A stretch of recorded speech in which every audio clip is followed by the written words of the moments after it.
हिंदू धर्म के 4 धामों में से एक गुजरात के जामनगर जिले में अरब सागर के किनारे स्थित है। यह छोटा सा पवित्र शहर हर साल लाखों श्रद्धालुओं को अपनी ओर आकर्षित करता है। भागवत पुराण के 10वें सत्र के अनुसार भगवान श्री कृष्ण ने मथुरा छोड़कर द्वारका नगरी की स्थापना की, जो आज भी उनकी दिव्यता और गौरव की प्रतीक है। कहानी की शुरुआत होती है मथुरा से। कंस का वध करने के बाद श्री कृष्ण यादव वंश के साथ मथुरा में बस गए, लेकिन कंस के ससुर जरासंध ने कंस की मृत्यु का बदला लेने के लिए मथुरा पर बार बार हमले किए। इन 18 क्रूर आक्रमणों से मथुरा के लोग परेशान हो गए। तब श्री कृष्ण ने मथुरा छोड़कर समुद्र के बीच एक नई नगरी बसाने का निर्णय लिया। द्वारका नगरी का निर्माण श्री कृष्ण ने समुद्र देवता की आराधना की। उनकी तपस्या से प्रसन्न होकर समुद्र देव ने उन्हें 12 योजन भूमि प्रदान की। यह भूमि भगवान विश्वकर्मा के लिए थी, जो देवताओं के वास्तुकार माने जाते हैं। उन्होंने इस पवित्र भूमि पर द्वारका का निर्माण किया। द्वारका एक अत्याधुनिक नगरी थी। इसकी वास्तुकला इतनी भव्य और सुव्यवस्थित थी कि आज के शहर भी इसके सामने फीके पड़ जाएं। सोने के महलों से लेकर सजीव बगीचों और तालाबों तक हर चीज का निर्माण बारीकी और कलात्मकता से किया गया था। इस अद्भुत नगरी के केंद्र में भगवान श्री कृष्ण का महल था, जो अपनी भव्यता और सुंदरता के लिए प्रसिद्ध था। जब द्वारका का निर्माण पूरा हुआ तो श्री कृष्ण ने अपनी योग माया से पूरे यादव वंश को मथुरा से द्वारका स्थानांतरित कर दिया। इसके बाद उन्होंने मथुरा लौटकर जरासंध और कालैवन जैसे शत्रुओं का सामना किया और विजय प्राप्त की। द्वारका का पतन और महाभारत के बाद की कथा। महाभारत युद्ध के बाद जब कौरवों का विनाश हुआ तो गांधारी ने शोक और क्रोध में श्री कृष्ण को श्राप दिया कि जैसे कौरवों का वंश समाप्त हुआ, वैसे ही यदुवंश का भी नाश होगा। इस श्राप का प्रभाव धीरे धीरे द्वारका पर दिखने लगा।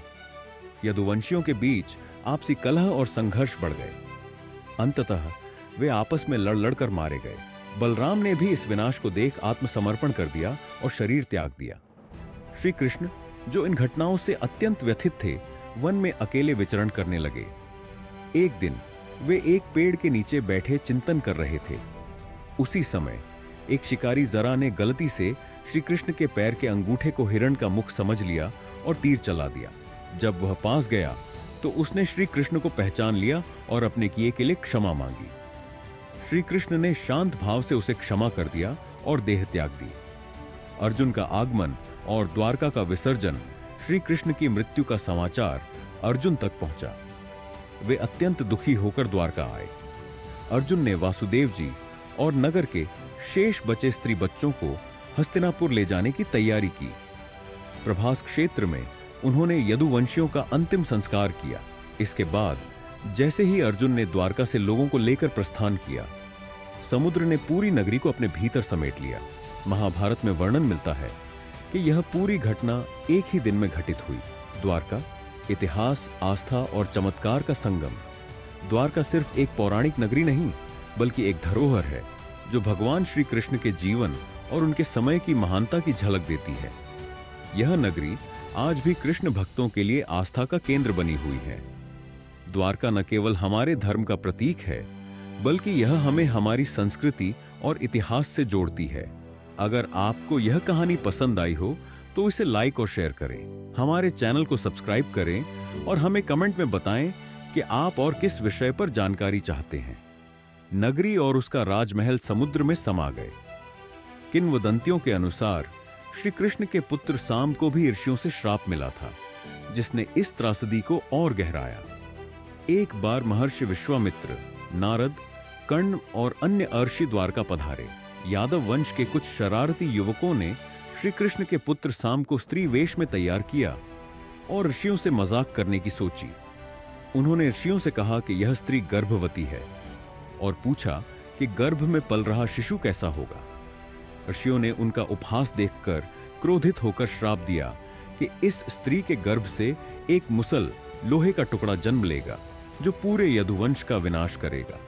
महाभारत और द्वारका का अंत महाभारत के 23वें और 34वें श्लोक के अनुसार, जब श्री कृष्ण ने 125 वर्षों तक पृथ्वी पर रहने के बाद अपनी देह त्याग कर आध्यात्मिक लोक को गमन किया, उसी दिन द्वारका नगरी समुद्र में विलीन हो गई। यही वह समय था जब कलयुग का आरंभ हुआ। समुद्र देव ने उस भूमि को फिर से अपने अंदर समा लिया। किंवदंती है कि भगवान श्री कृष्ण का महल और उनका गौरवशाली इतिहास समुद्र के गर्भ में समा गए, लेकिन उनकी यादें, उनकी लीलाओं की कथा और द्वारका का महत्व आज भी हमारे बीच जीवित है। द्वारका पुरातत्व की दृष्टि से एक महत्वपूर्ण स्थल, द्वारका आज भी एक रहस्यमय नगरी बनी हुई है और इसके समुद्र में छिपे अवशेषों की खोज लगातार जारी है। महाभारत के अनुसार प्राचीन द्वारका समुद्र में डूब गई थी। यह स्थान अब एक प्रमुख पुरातात्विक स्थल के रूप में उभर रहा है। सबसे पहले द्वारका के समुद्री अवशेषों पर ध्यान भारतीय वायुसेना के पायलटों का गया, जब वे समुद्र के ऊपर से उड़ान भर रहे थे। इसके बाद 1970 के दशक में जामनगर के गैजेटियर में इसका उल्लेख किया गया। पहले लोग मानते थे कि द्वारका एक काल्पनिक नगरी है और इसकी कहानियां सिर्फ पौराणिक कथाओं का हिस्सा हैं। लेकिन जैसे जैसे समुद्र में खुदाई हुई, कई प्राचीन मंदिरों और संरचनाओं के अवशेष मिले। समुद्र के नीचे छिपे रहस्य महाभारत के अनुसार द्वारका एक ऐसी भूमि पर बसी थी जो समुद्र से निकली थी। लेकिन जैसे ही समुद्र ने अपनी पुरानी जगह को पुनः वापस लिया, पूरा शहर डूब गया। द्वारकाधीश मंदिर के पास शुरू हुई पानी के नीचे की खुदाई में कई प्राचीन मंदिरों के अवशेष मिले। यह स्पष्ट हुआ कि जैसे जैसे समुद्र का जल स्तर बढ़ा, मंदिरों को नई जगहों पर स्थानांतरित किया गया। इस खोज से प्रेरित होकर प्रसिद्ध भारतीय पुरातत्वविद डॉ. S.R. राव ने 1979 में समुद्र के किनारे खुदाई का काम शुरू किया। उनकी खोजों से यह प्रमाणित हुआ कि द्वारका एक अत्यंत उन्नत सभ्यता की नगरी थी। पानी के नीचे मिले खंडहरों, मूर्तियों और संरचनाओं ने पौराणिक कथाओं को ऐतिहासिक आधार प्रदान किया। द्वारका इतिहास और आस्था का संगम। द्वारका न केवल भगवान श्री कृष्ण की नगरी है, बल्कि यह हमारी संस्कृति, इतिहास और आस्था का जीवंत प्रतीक है। यह जगह हमें याद दिलाती है कि प्राचीन काल में हमारी सभ्यता कितनी विकसित और समृद्ध थी। अगर आपको यह कहानी पसंद आई हो तो इसे लाइक और शेयर करना न भूलें। हमारे चैनल को सब्सक्राइब करें और हमें कमेंट में बताएं कि आप और किस विषय पर जानकारी चाहते हैं। हमसे जुड़े रहें और ऐसी ही रहस्यमय कहानियों और ऐतिहासिक खोजों का हिस्सा बने। राव और उनकी टीम ने द्वारका की खोज का आरंभ महाभारत की तिथि और इसके ऐतिहासिक प्रमाणों को लेकर उठ रहे विवादों के कारण किया। उनकी इस खोज में समुद्र की गहराइयों में छिपे प्राचीन द्वारका के महत्वपूर्ण अवशेष सामने आए। इनमें सबसे उल्लेखनीय थी 560 मीटर लंबी एक विशाल दीवार, जो महाभारत में वर्णित द्वारका की दीवार से मेल खाती है।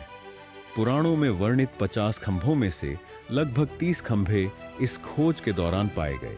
इसके अतिरिक्त प्राचीन बर्तन, पत्थरों के ब्लॉक, खंभे और सिंचाई प्रणालियों के अवशेष जैसे लगभग 500 से अधिक प्राचीन वस्तुएं भी मिली। इनकी तिथियां कार्बन डेटिंग के आधार पर 1500 ईसा पूर्व से 3000 ईसा पूर्व के बीच मानी गई। समुद्र के भीतर छिपे रहस्य भारतीय समुद्र वैज्ञानिकों का मानना है कि पश्चिमी तट पर मिले कुछ अवशेष 9000 साल से भी अधिक पुराने हो सकते हैं। 2005 में भारतीय पुरातात्विक सर्वेक्षण ASI ने द्वारका पर शोध और खोज का काम फिर से शुरू किया। 2007 में कच्छ की खाड़ी के पास नौसेना के गोताखोरों की मदद से एक विशेष उत्खनन अभियान चलाया गया। इस अभियान में चूना पत्थरों के बड़े बड़े खंड मिले, जो एक अत्यंत समृद्ध और उन्नत नगरी की ओर इशारा करते थे। इसी खुदाई के दौरान प्राचीन सिक्के और कलाकृतियां भी खोजी गईं।